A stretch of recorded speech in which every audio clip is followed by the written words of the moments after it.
Joining me now, Kristen Welker from NBC's Meet the Press. Kristen, good morning. We know Minneapolis is on edge after an ICE agent shoots and kills a woman in her vehicle claiming self-defense, which has sparked several protests across the country, including right here in Atlanta. You're speaking with Minneapolis Mayor Jacob Frey this morning with tension still high.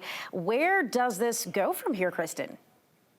Well, a couple of key points in focus. Yes, I'm speaking with Jacob Frey. I'm also speaking with the border czar, Tom Homan, about this situation. And one of the big questions revolves around the investigation. You have a number of Trump administration officials who've already come out and said the officer was acting in self-defense. DHS Secretary Kristen going so far as to label her a domestic terrorist without providing any evidence.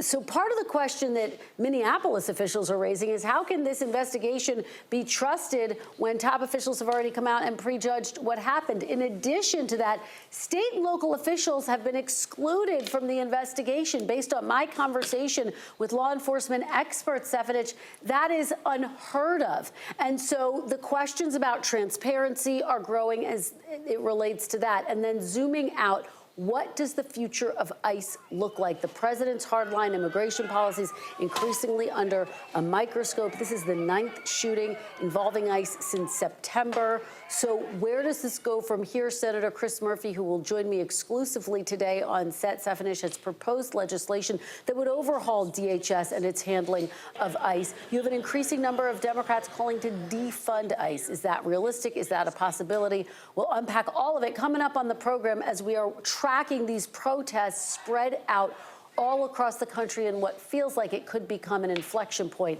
in the president's immigration policies. All right, Kristen, a lot of questions to come. Now, meanwhile, President Donald Trump has said that the U.S. plans to take full control of Venezuela's oil sales for years to come. With President Nicolas Maduro now in U.S. custody, what does this moment mean for Venezuela's future and also for America's role there? Well, it's clear the president was trying to brace the country for a prolonged engagement in Venezuela. I had the opportunity to talk to him earlier this week on the phone, and I asked him if elections were possible within 30 days. He said absolutely not. He said that timeline is just not realistic. Oil executives also skeptical about going back into Venezuela given their security concerns. Stefanich. All right, thank you so much, Kristen.